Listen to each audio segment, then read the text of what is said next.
Hey moms, when we know better, we do better, right? Well, that's our mission. This is MomCast, powered by the Local Moms Network.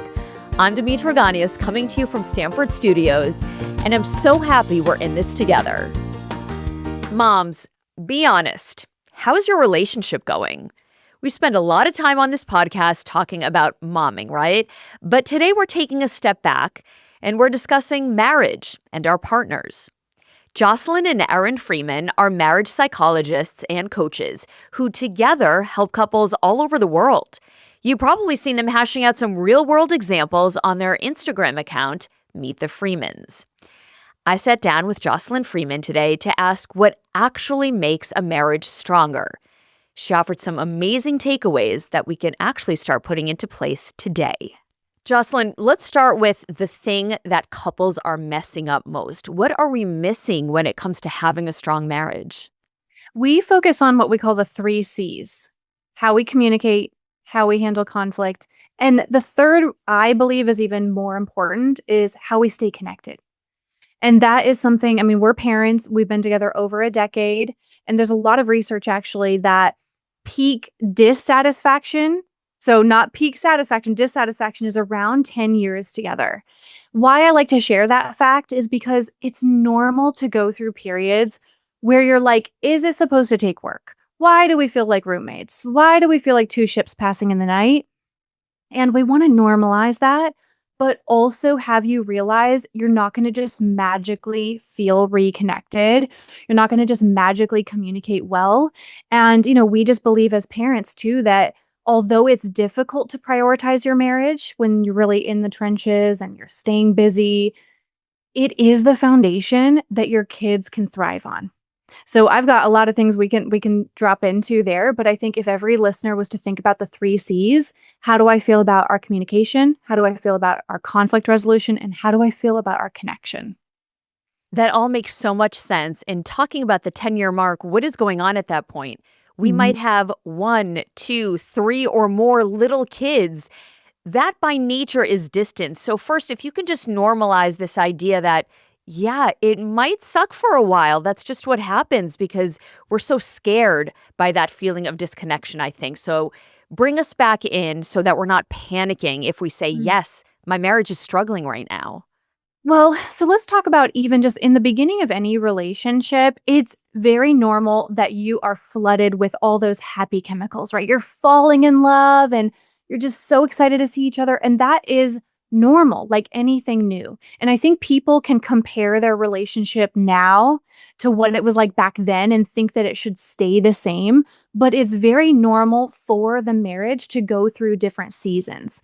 And as you're together for several years, and then you get into a groove, you get into a routine, you have kids, you're both busy, whether you both work or one person is, managing the household, the other leaves and goes to work, that is going to have your marriage adapt and change.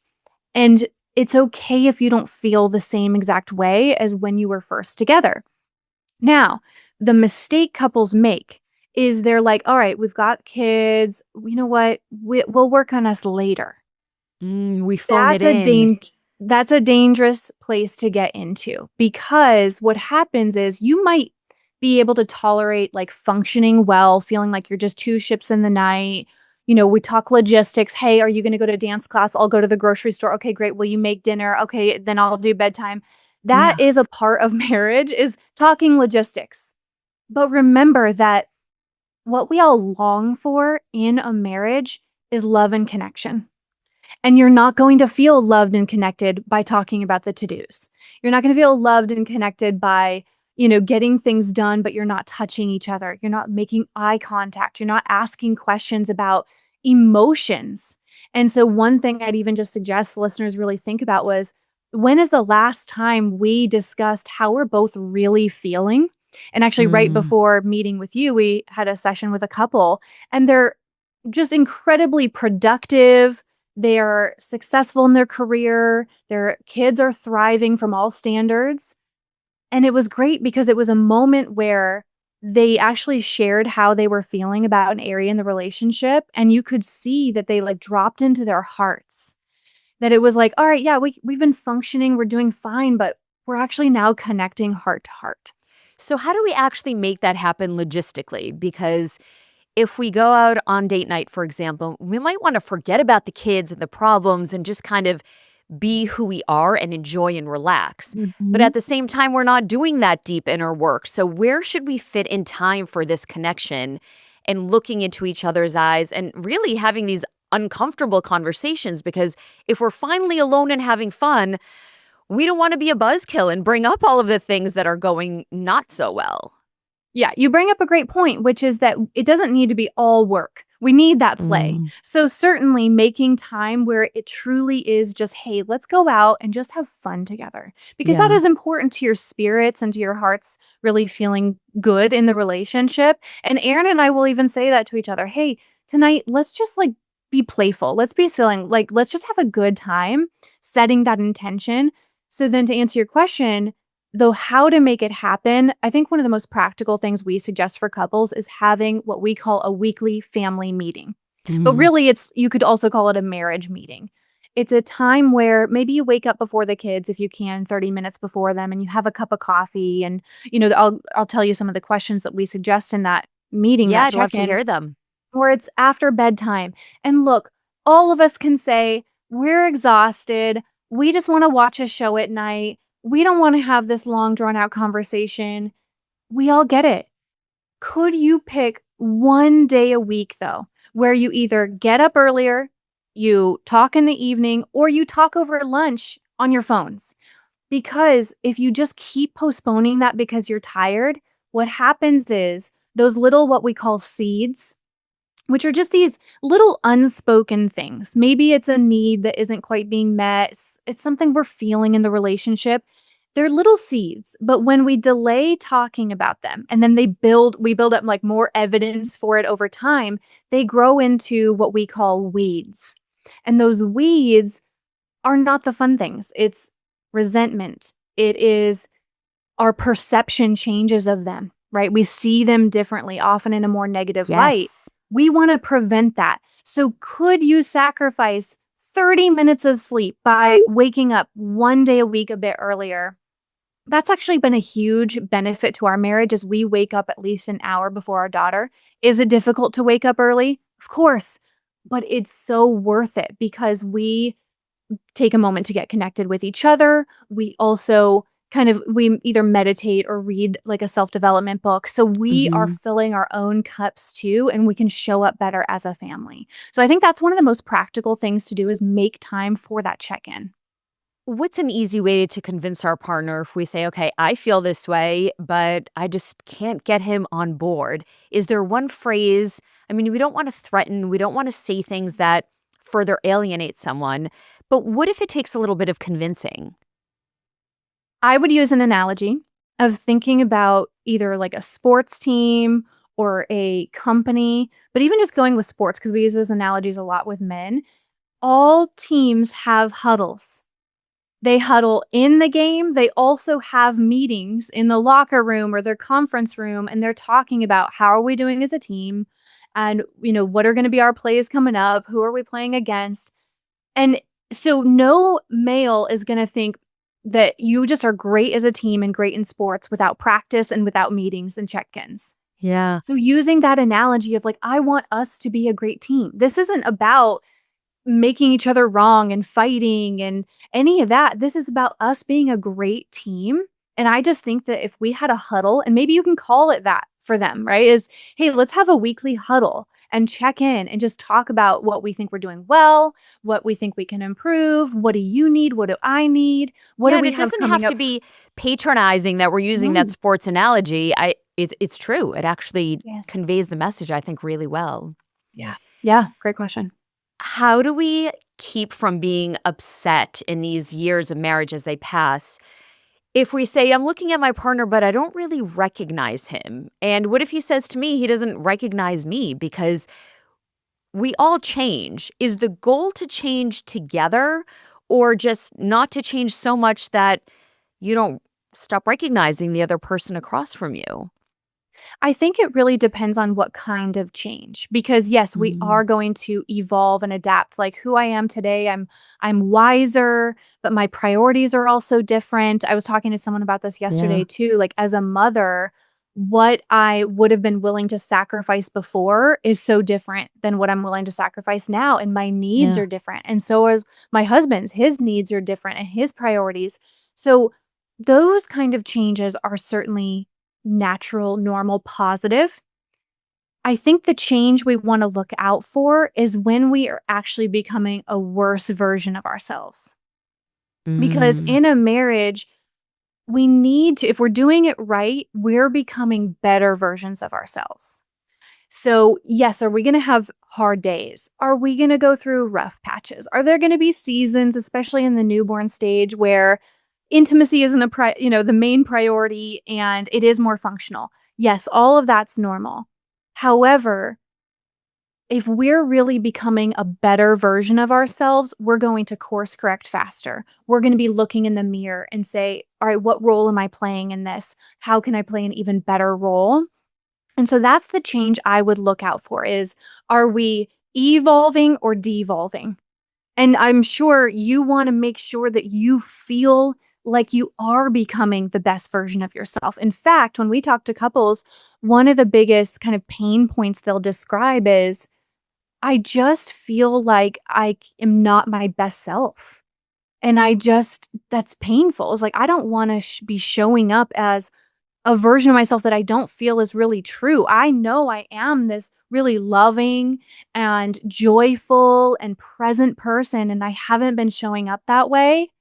And so that's what we need to be making sure is that we are going to evolve, adapt, but we need to make sure we're becoming better versions of ourselves. that's a good gut check because the truth is, in the midst of little kids and toddlers and diapers and sleeplessness, I know that I became someone that I wasn't proud of. How can my spouse be proud of me? How can my husband say, yes, this is the woman that I fell in love with when I'm unhappy or I'm complaining or I'm resentful about things? So for me, having to explain how my needs changed when sometimes I didn't even recognize it until it was so far down the line. At the same time, I did have to say, you know, I need more from you as a father and as a Mhm. husband, but I didn't know that that was what I was going to need, so I couldn't anticipate that. So having to express that was hard, and I think a lot of families might find themselves in that dynamic. So the changing is hard. Mhm. How is the best way for us to sort of give criticism without criticizing? Because Yeah. tone might be a big deal. We're not always happy to give things in a pleasant way when we're angry and frustrated and exhausted. So, how do we talk to each other about what we need and what we're upset about? Great question. And I really had to work on this because my example, what I witnessed, not only in my parents' marriage, which ultimately ended in divorce, but even just the women in my family, they very much just led with emotion and upset. And so that's what was normalized for me. And then Mm. I did that in enough relationships that I was like, this actually doesn't work. It doesn't actually get them to be receptive and to see, oh, wow, that's what was normalized for me, but it's not effective. And so I know that we're talking mostly, if not all, to women right now. So speaking from the female perspective, I know that we can feel the emotion. Like we're even more like emotive than men can be, Yeah, who more tend in to tune even, for sure. and they lean more on their logical brain. Okay, so what I've had to do is, all right, I'm feeling this frustration. I'm feeling this emotion. I want to just kind of let it out. I know that doesn't work. So what I do is I take some time to just reflect on, what is this feeling showing me I need? And rather than leading with the upset, let me lead with the need. That is going to have us deliver the communication completely differently.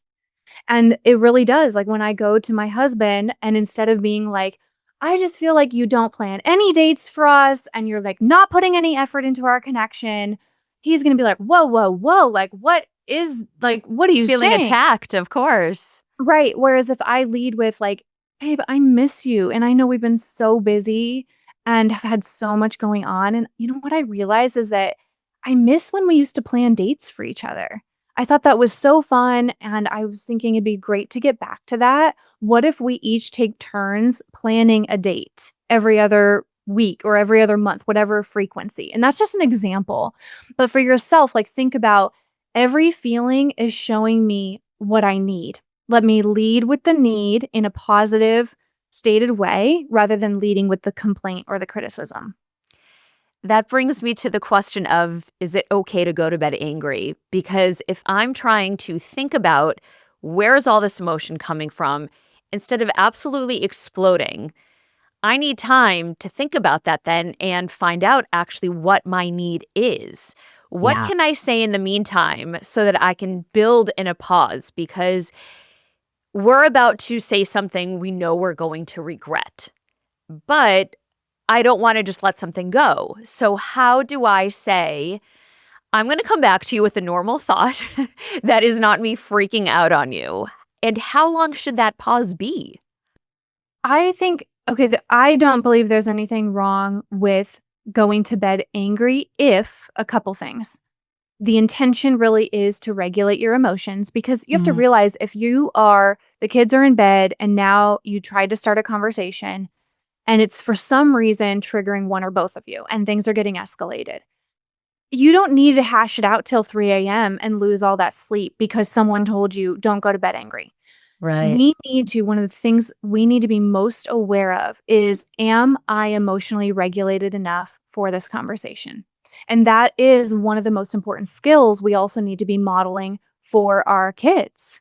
And actually, for them to see if your kids are ever watching you interact, for them to see one of you vocalize, hey, I really don't think I'm in the headspace for this, or I'm feeling a little bit too strongly about this. Let's cool off for an hour. Let's come back to this after dinner or something like that. That is such a positive example for them to see, to name that you're like feeling emotional rather than being driven by the emotion and then to ask for what you need. Hey, I need a pause and stating, we will come back to this.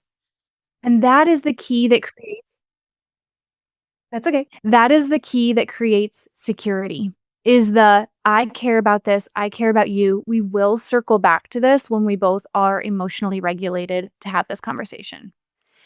What would you say, Jocelyn, is the do not enter zone of conversations? What is the thing that we shouldn't say because it changes the perception of how our partner looks at us? And it's really hard to get back from there. Criticizing each other, name calling, labeling each other, even using therapeutic terms on each other, right? Which, because it's all over social media right now, is they're this, they're this, and so people could even just be like, "You are such an avoidant partner," right? Like, just even any kind of label, but certainly even the harsher words, where when some people get really triggered, really dysregulated, I mean, some people say some really hurtful things. Those words, whether you think it's benign or it's just a little criticism, what it does, you brought it up, is the perception change. Your partner, you two need to be the safest people in the world for each other. You need to be that safe space that you come back to, right? You both go out in the world, you're both raising kids, but it's almost like you kind of come back to this safe nest with each other of like, you're my safe person and I'm your safe person and I'm going to build you up and I'm going to be the one that really makes you feel safe and loved. Does that mean you also have hard conversations? Of course. But you can have hard conversations without being hurtful. And so, absolute no goes, and we talk a lot about agreements and boundaries in our content. Any labeling, any name calling, any character attacks are going to erode that emotional safety and trust between you. And you're no longer going to see each other as that safe person. So, rather than any of those labels, label how you're feeling. Don't label them, label your feeling, label your need. I'm really curious about this idea of talking about our marriage to other people. Obviously, you know, we're women, we talk. Men commiserate, no matter what environment we do that in. Someone might be likely to talk to their friends about their marriage, talk to their mom or their parents, talk to other moms at pickup, whatever it is. We like talking about our feelings and commiserating. I think that's really important. at the same time, other people's feelings can sort of get in the way and color how we feel about our marriage. What is a good boundary for how much we talk about our marriage to other people and where it should stop so that we're not influenced too much by others? There's a big difference between gossiping and kind of speaking about our partner in a negative light and painting them in a negative way to people who should be the safe ones, right? Like almost like Mm, the safety zone, which would be your parents, your closest friends. If I were to go and be like, "Oh my gosh, Aaron is such a this and a this, and in the argument last night, he did this and he did this," then you're painting them in a negative light and you in a good light because we never share the negative things we're doing or of saying. course, it's our side of the story. Yes. As opposed to going to either someone who has wisdom, which is much more of an intention of, "Hey, could you give me some perspective on this situation? I'd really like to know maybe what you see. How do you think I could handle it differently?" That's a completely different intention. The first one I described, not gonna go well, because especially if it comes to, I think kind of one of the more damaging versions of that is when you gossip or paint your partner in a negative light to your parents, because then your Mm, parents can really be trying to sway you one way or the other. Whereas, again, going to someone and saying, "Help me see what I can do differently. Help me see is like, am I seeing this accurately? Do you think there's a different way I could handle this?" It's all about the intention and how you're really safely sharing. Now, with friends, is it, from time to time being like, "Aren't men so funny? Like, they're this and they're that." Like, that's like just banter, playful. That's different than you're painting your partner in a negative light. mm. Do you feel like sometimes we can be so influenced? I know I've been married 15 years. There are several people in our social circles, both at school and with our personal friends, and a lot of them are getting divorced. And it almost seems like sometimes it's just the thing to do, or at a certain milestone, that's how people are sort of fixing their differences.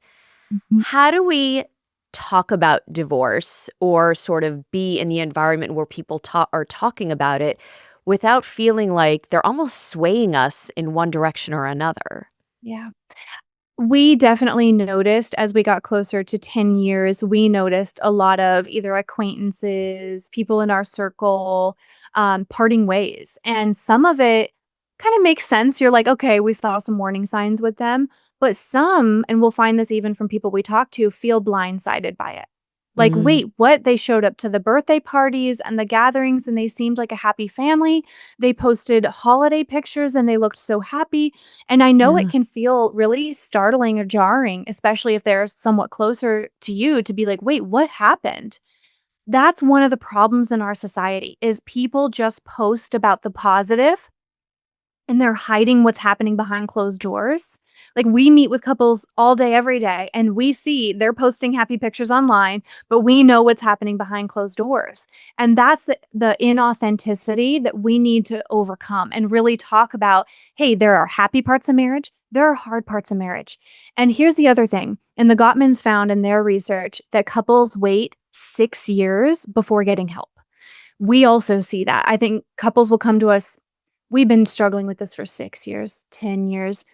You've got to, the moment that you feel there's a point where your patterns just kinda keep creating unhealthy dynamics, or you're not seeing eye to eye, or you can't see your way out of a certain cycle that's happening, or you're disconnected, get support. That doesn't have to be therapy. I think some people think that's the only resource, which certainly there's a time and a place for that, but there are books, there are podcasts, there are resources, like we have, like, these 30-day couples challenges. Just do something that helps you say, "All right, we can't keep going down this track. We've gotta make some corrections and changes to be an even better team." It's the postponing doing anything that has you go down this Mm. predictable path of likely getting divorced. And, yeah, I think that there's just so many choices before getting there. Yeah, because sometimes it can feel like, well, if they're so awesome and they were so great and they're getting divorced, what chance do we have? So it almost feels like we're behind the eight ball if a couple that seemed very happy is parting ways. I also think to what you said about listening to podcasts or books or getting help, that just shows you still care because Yes. I'm sure there's a point of no return where if everybody's just doing their own thing and not even trying anymore, that's when you might feel hopeless. So the fact that you care, and even if you're angry or upset, maybe that's the sign you need to say, well, you're still in this. It matters to you. Mhm. So if we're not happy, tell us about how that can actually be a really good signal or trigger for us to do something. Anything that's important to us, a hobby, parenting, our career, we put work into it. You have no hesitation to sign up for a workshop, a class, read books on it, YouTube videos. Like you said, it means you care about something. And a marriage, I think people almost have this belief that if you're with the right person, it will be easy. Now, of course, there are like some differences that just create additional friction, but Yeah. marriage requires skills. Just like if you wanted to be great at golf, like you're not born a great golfer just because you're a good person, right? You aren't great in your profession just because you're a good speaker or you're a kind person. Like you have to learn skills for any of those things. Same thing with marriage. There are very real skills that we need to be able to make a marriage work over the long term. And so having that kind of skill acquisition mindset of staying connected is a skill, communicating well is a skill, healthy conflict is a skill. A lot of us did not get those skills modeled to us as kids, myself Mm. included. And Aaron, in his own version of that too, because we had very different upbringings. And so we are now learning those things as adults. And that is like my biggest motivation is to break cycles. And my daughter, our daughter, to see a truly healthy and loving example. And if I haven't done the work on myself, that wouldn't have been possible. Like, if you guys saw who I was in past relationships and even early in our relationship, how much unlearning I had to do, and same with Aaron. And so just really have that skill mindset, that growth mindset. That's so interesting because we only know what we know. And having watched our own parents, to whatever capacity they are married or happy or made it work, we get into a relationship and really we have no idea how any other couple lives because we never even saw it. So it's Mhm. hard to imagine. You mentioned parents and our own experiences that we're bringing in. What is the best way to sort of talk about boundaries when it comes to how much pressure we feel to live a life like our parents lived or to do what they did? We often feel torn between doing things the way people expect us to and then sort of forging our own path. And that's really what marriage is. So, whether we're totally trying to transform the past or we just need to sort of, you know, build in some space from all of the togetherness of family, how do we start that conversation, especially with a partner who says, I don't see what's wrong with it? They want us to do this. We're going to do it. What's the big deal? Yeah, I mean, there's a lot in there because Yeah, family boundaries, they're breaking cycles in there. I think it comes down to first and foremost, remembering like you are your own family now. Like, yes, you have your extended families, your in laws, you love them, but you two as a unit and then your kids, like, you now are a core family.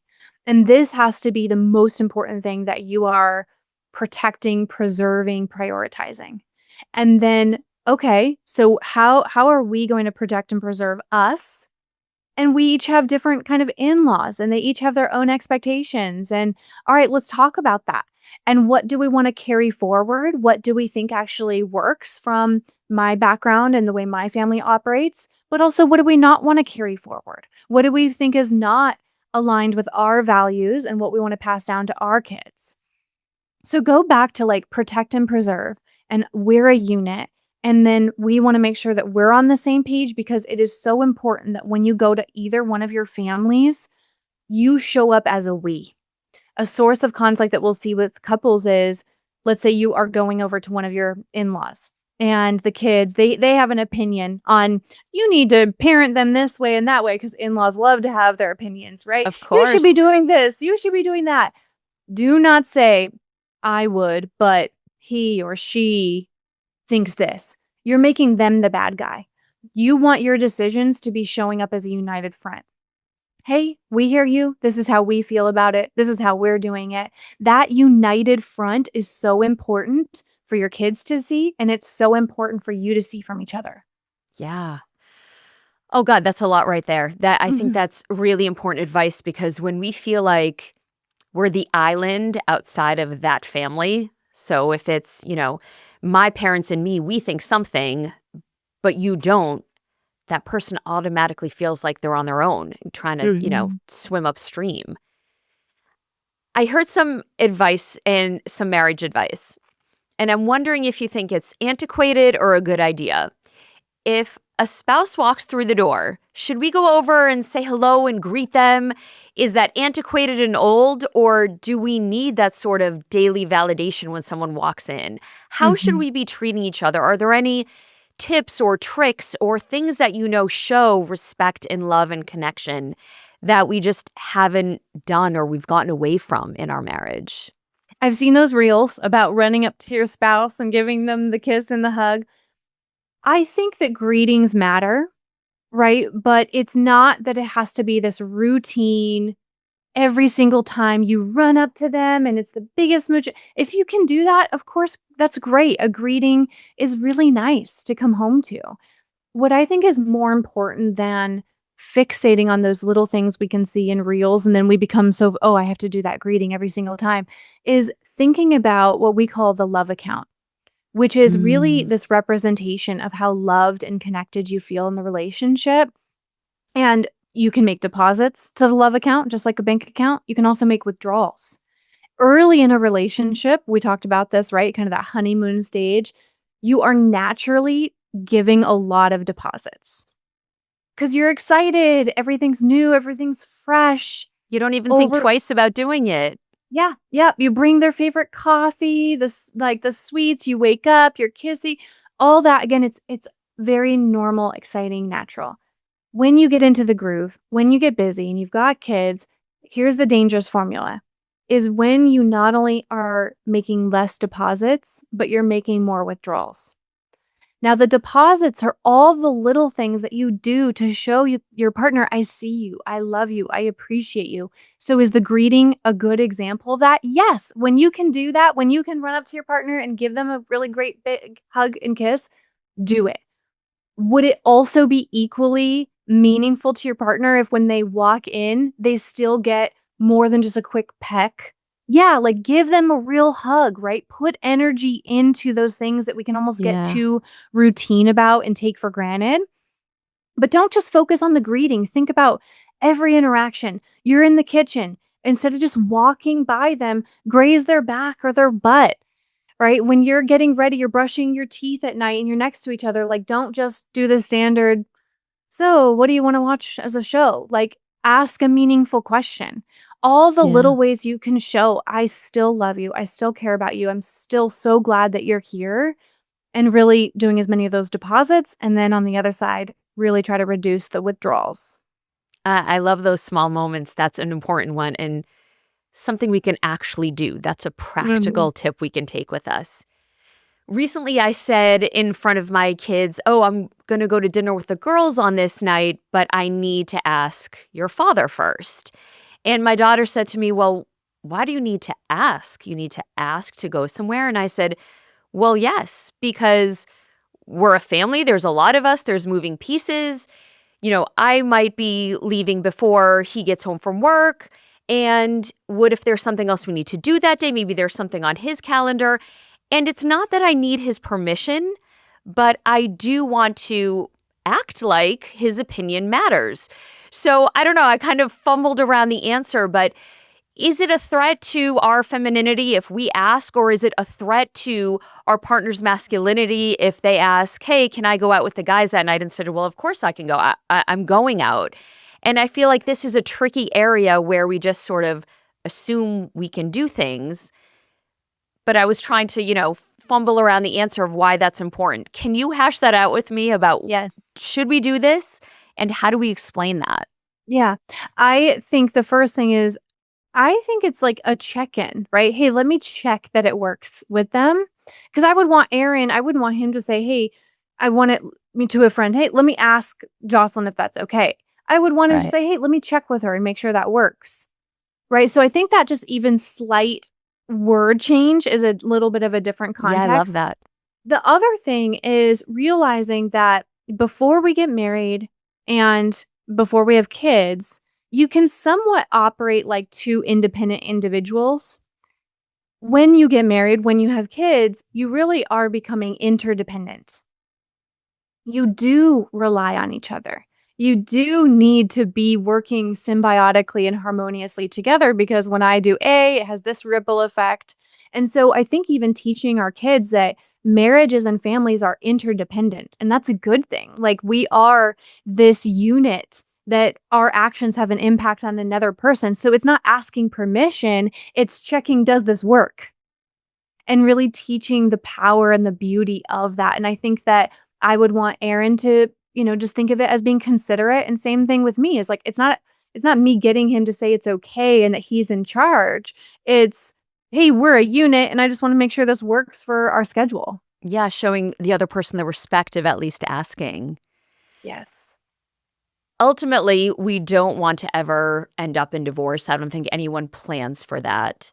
Mhm. When is the right time to bring it up? And I have heard you and Aaron talk about this on your reels. Do not threaten divorce unless you are actually willing to go there. Can you just talk about that final straw moment? Because it's not a word we want to use lightly. Yeah. Two things. We believe that you can end patterns without having to end a marriage. And having a very honest conversation together. I even know someone really close to me who's had to have a very frank, honest conversation recently of, I want to be together. I want to be with you. But these patterns, I can't continue to be with them. Let's talk about that. And are you willing to work on those patterns? So realizing that there is a difference, patterns ending versus a marriage ending. And sometimes we need to have that very sobering, honest conversation with our That's a good partner. separation because I feel like it can get conflated. Yes. Yeah. And then our hope and our dream, right, is that the person is willing to say, hey, I get it and I am willing to work on those patterns. Because you have to know ultimately what those boundaries are that uh you need in order to thrive. So that's the first piece. And then the other thing about it's really important that you don't get in the habit of if you are going through a rough patch and if there are patterns that are impacting you and not working, that you don't use the heat of the moment to then bring up separation, right? Like that's when we talk about the threat, because what typically happens is you're saying it in a dysregulated state. You are in fight or flight mode, your brain is catastrophizing. And so you say it. Then you come down, you're more calm, and then you're like, I didn't mean that. But then what starts to happen when you mix those two things is that there's less security in the marriage. And both of you start to associate conflict with being a bad thing. I want to avoid conflict. Conflict would mean things end. And You then don't we want those avoid the collapsed. problems. Exactly. So we don't want to create that. And so separating, all right, if I genuinely do have concerns about the relationship and what needs to end, change, etc., I need to have that as a very honest, calm, sober conversation. Mid conflict is just going to again create all of that insecurity. It's going to have you both fear conflict because does this mean we're over? I don't want to bring up issues with my partner because then they could bring up it's over. Not a good mixture. So separate those things. Jocelyn, I could talk to you all day. This is Okay. amazing. Thank you so much. What is your hope for your education on Instagram? Tell us where to follow you and why that's such a good place to catch what you and Aaron do. Yeah, thanks for having this conversation. I really enjoyed it. Everything from our Instagram handle, our website URL is Meet the Freemans. So you can go to meetthefreemans.com, Meet the Freemans on Instagram.